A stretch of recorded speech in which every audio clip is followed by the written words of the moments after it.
안녕하세요. 대기업에서 자동차 산업과 2차 전지를 심도 있게 분석해서 전달해드리는 한중입니다. 자, 오늘도 LNF 함께 보도록 할 건데, 자, 오늘도 LNF가 좀 밀리는 모습을 보이고 있습니다. 지수가 좀 과도하게 하락한 면도 분명히 있어요. 코스피가 2.28% 그리고 코스닥이 2.3% 하락을 하면서 LNF도 그 영향으로 인해서 지수가 좀 밀린 모습이죠. 다만 이제 보통 옛날 같았으면은 지수가 이 정도 밀리고 테슬라가 5% 정도 빠졌으면은 LNF 같은 경우는 6% 정도 하락을 했을 가능성이 굉장히 높았을 텐데 나름 저는 선방을 했다라고 생각을 합니다. 물론 여러분들 입장에서는 수주 공시가 나왔음에도 불구하고 현재 과도한 하락이 나오고 있는 상황에 대해서 좀 많은 힘든 시간을 보내고 계실 것 같습니다. 그래서 지금 제가 실적 발표에 대한 선반영일까라고 적어놨는데 국내 양극재 기업들이 이번 주부터 실적 발표를 진행을 하게 될 겁니다. 그래서 전기차 이 전방 산업의 판매 부진 등의 업황이 좋지 못한 상태에서 대다수 업체들의 실적이 좀 부진할 것이라는 게 이 시장의 중론이죠. 현재 시장에서는 이 포스코 퓨처엠을 제외한 뭐 LG화학이라던가 에코프로 BM 그리고 LNF까지 그리고 코스모신 소재는 실적이 좀 좋지 못할 것으로 예상이 되고 있는 상황이죠. 여기서 이제 뭐 LNF를 제외하고 LG화학이라던가 뭐 에코프로 BM이라던가 코스모신 소재는 영업이익은 전년 동기 대비해서 감소를 하겠고 그리고 LNF 같은 경우는 현재 적자 전환이 예상이 되고 있습니다. 그래서 이거는 제가 조금 이따가 좀 자세하게 말씀을 드리도록 하겠고요. 다만 이제 전분기 대비해서 뭐 다른 기업들은 일부 영업이익의 흑자 전환이 일어날 것이다 라고 얘기가 나오고 있는데 일단 오늘은 LNF에 좀 포커스를 맞춰서 말씀을 드려보도록 할 거니까요. 참고해 주시면 좋겠습니다.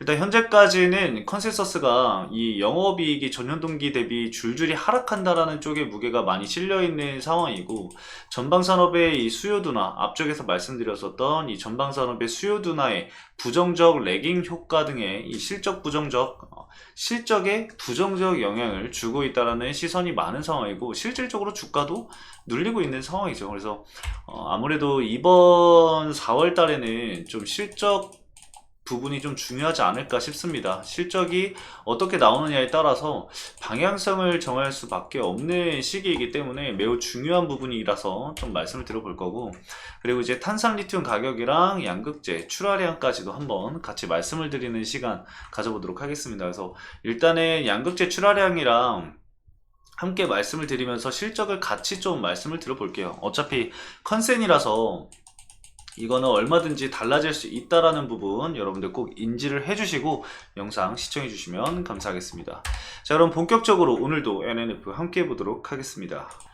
자, 우선 양극재 보도록 하겠습니다. 과거에 이제 하반기에 양극재 출하량이 축소를 하고 있었던 모습인데 올해 들어서 다시 증가세를 보이고 있는 상황입니다. 뭐 에코프로 BM도 그렇고 우리의 이 LNF 역시나 올해 들어서 출하량이 늘어나고 있는 모습을 그래프로 간단하게 좀 확인을 해볼 수가 있습니다.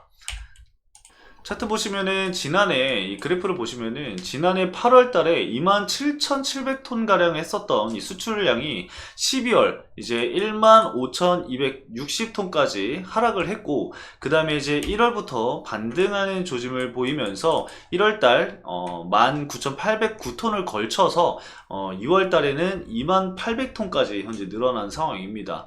물론 3월 달에는 살짝 축소한 모습이지만 성장세를 보이고 있다라는 점은 우리가 긍정적으로 좀 볼 수 있다라는 점 여러분들 참고를 좀 해주시면 좋을 것 같습니다. 그래서 이렇게 양극재 출하량이 늘어나고 있는 상황이기 때문에 실적 부분에 있어서도 우리가 2분기 때는 좀 기대를 해볼 수가 있지 않을까 생각이 들고 있죠. 그래서 현재 24년도 실적을 좀 말씀을 드려보도록 하겠습니다. 1Q, 24, 24년도 실적을 간단하게 좀 말씀을 드려보면은 LNF 같은 경우는 전년 동기에 대비해서 영업이익이 현재 적자 전환이 될 것이다 라고 얘기가 나오고 있습니다. 이건 앞에서도 제가 말씀을 드렸죠. 영익은 적자 전환.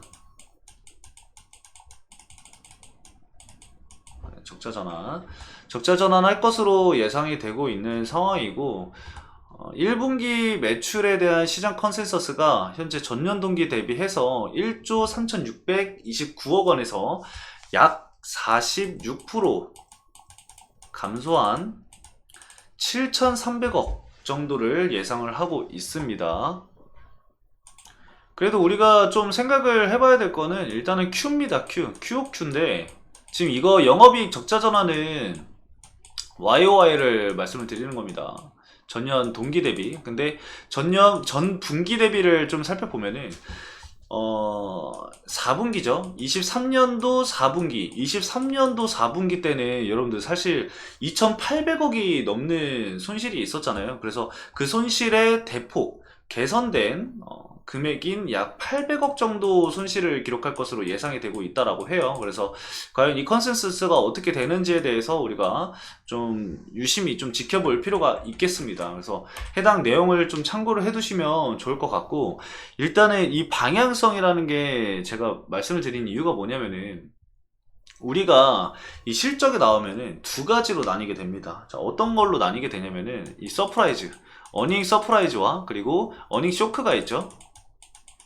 이 서프라이즈가 나오게 된다고 한다면은 지수가 조정이 나온다고 하더라도 LNF 주가는 회복할 가능성이 굉장히 높습니다. 다만 쇼크가 나오면은 지수 하락에 플러스 쇼크라서, 실적 쇼크라서 조정은 추가적으로 한 번은 더 나올 수 있다라는 점 여러분들 좀 참고를 해야 될 것 같아요. 이거는 어느 정도 리스크가 있는 부분이기 때문에 일부 주의가 좀 필요하다라고 우선적으로 좀 말씀을 드리도록 할게요. 그래서 여러분들도 이거는 내용을 꼭 알고 계시고, 추후에 실적이 나왔을 때 조정이 나오는 거에 대해서 어느 정도 대비는 좀 해두셔야 될 것 같다. 그래서 생각을 좀 해두셔야 될 것 같다 생각을 해서 말씀을 드리는 거니까 꼭 참고를 하시길 바라겠습니다. 자, 그리고 두 번째로 이제 봐야 될 게 바로 탄산 리튬입니다. 자, 탄산 리튬을 보도록 할 건데, 탄산 리튬 가격은 사실 꾸준히 이제 개선이 되고 있는 부분이죠. 이거를 왜 말씀을 드리냐면은 이 광물 가격 하락이 멈춘 것이 굉장히 큰 의미가 있다라고 제가 과거에서부터 계속 말씀을 드렸죠. 1분기 실적이 전분기 대비 개선될 것이라는 전망에 이 리튬 가격 상승이 힘을 싣고 있다라는 건데, 우리는 1분기를 봐야 될 게 아니라 2분기를 봐야 됩니다. 2분기를 보면서 이 상승된 이 리튬 가격이 적용이 되는 시점, 2분기, 3분기 실적을 봐야 합니다. 그래서 올해 들어서 24년 1분기를 저점으로 잡고 2분기부터 개선이 되면서 실적 개선과 함께 꾸준히 25년도 상반기까지 실적 개선이 이루어질 것으로 예상이 되고 있기 때문에, 이런 부분이 나와준다라고 한다면은 주가도 분명 회복세를 보일 가능성이 높기 때문에 우리가 이거를 꼭 알아야 된다라고 말씀을 드리는 겁니다. 자, 탄산 리튬 가격 같은 경우는 지난해 연말까지 약 80%까지 떨어졌습니다. 정말 어마어마하게 떨어진 가격이죠. 그래서 이 가격이 80%까지 떨어졌지만, 최근에 이제 보면은 탄산 리튬 가격이 현재 이 킬로그램당 109위안 정도, 109.5위안 정도 하고 있습니다. 현재 유지하고 있는데, 지난해 저점인 이 86.5위안 대비해서 23% 상승을 했거든요. 근데 제가 이전에도 말씀을 드렸다시피 이 탄산 리튬 가격의 추가적인 뭐 폭등이라던가 이런 거는 좀 현재로서는 제한적이다 라고 말씀을 드리고 있습니다. 아무리 이제 공급단에서 뭐 제한을 한다라고 하더라도, 이 생산량을 좀 감소를 한다라고 하더라도 다른 곳에서 이제 이 광산 개발이라던가 이런 이야기가 꾸준히 나오고 있기 때문에 어쨌든 이 탄산 리튬이라던가 뭐 리튬 가격은 상승에 대한 것은 제한적일 수밖에 없습니다. 근데 뭐가 중요하다고 제가 말씀을 드렸죠? 바로 안정화예요. 안정화. 여러분들, 이게 가장 중요하다라고 말씀을 드렸습니다. 그래야지만 이 재고평가 손실이라던가 이런 부분에 대한 리스크를 저버릴 수가 있기 때문에 꼭 여러분들 이게 중요하다라는 점 참고를 해 두시고 지켜보시면 좋을 것 같습니다. 자, 여기까지 실적이랑 그리고 양극재 출하량, 리튬 가격을 좀 체크를 해봤고 차트를 한번 보도록 하겠습니다. 자, 일단 차트를 보면은 과매도 구간을 좀 진입을 하는 모습이 보이고 있습니다. 일단 엔벨로프 선에 현재 맞닿아 있는 상황이고, 과거에도 엔벨로프 선에 맞닿았을 때, 그리고 이 RSI라던가 이런 과매도 지표에서 과매도로 진입하는 시점이 맞닿아 떨어지면은 그 이후부터 이제 기술적인 반등이 일부 나왔었거든요. 근데 다만 이 엔벨로프를 통해서 추가적인 하락이 나올 수가 있다라는 점 우리가 좀 주의를 해야 된다라는 부분입니다. 이 추가적으로 하락할 수 있는 부분이 뭐가 있을까요, 여러분들? 제가 방금 말씀드렸던 실적에 대한 이 어닝 쇼크가 나오면은 당연하게도 좀 조정은 나올 수 있습니다. 그렇기 때문에 조정이 나온다고 하더라도 기존에 있었던 지지 구간인, 제가 이전부터 말씀드렸었던 지지 구간인 127,900원, 뭐 128,000원 이 선까지 한번 체크를 해볼 필요는 있다라고 말씀을 드렸습니다. 그래서 해당 가격대를 좀 지켜주는 모습이 나와준다라고 한다면은 다시 고가까지의 일부 회복세를 보이는 모습들은 나와줄 수 있다 라고 보시면 될 것 같습니다. 그래서 이 실적이 어떻게 나오는지가 지금 당장은 가장 중요한 이슈다 라고 보시면 될 것 같아요. 오늘도 외국인 쪽에서 매수세가 유입이 됐습니다. 사모펀드 쪽에서 최근에 매도 물량이 나오고 있는데 단기적인 차익 실현으로 좀 예상이 되고 있습니다. 단기적으로 들어왔던 물량이 단기적으로 차익 실현이 나오는 거다 보니까 크게 신경은 쓰지 않아도 될 것 같아요. 그래서 이번 주까지 JP모건 매수 물량을 좀 체크를 해보면서 얼마나 매수 물량이 좀 들어오는지는 좀 지켜봐야 될 것 같아요. 최근 60일 기준으로 해서 JP모건이 19만 주 정도 매수를 했는데 JP모건도 이 공매도 대량 보유자다라고 말씀을 드렸습니다. 그쵸? 근데 아직까지는 공매도 대량 보유자 이름에 올려져 있기 때문에 추가적인 매수세가 유입이 될 가능성이 굉장히 높습니다. 그래서 그 부분은 우리가 좀 기다리면서 체크를 해봐야 될 부분이다 라고 말씀을 드리면서 오늘도 정리 한번 끝내도록 하겠습니다. 자, 오늘도 LNF 제가 간단하게 정리해서 말씀을 드렸는데 오늘 내용도 여러분들에게 도움이 되셨길 바라면서 저는 이만 물러가도록 하겠습니다. 오늘도 시청해주신 여러분들 감사합니다.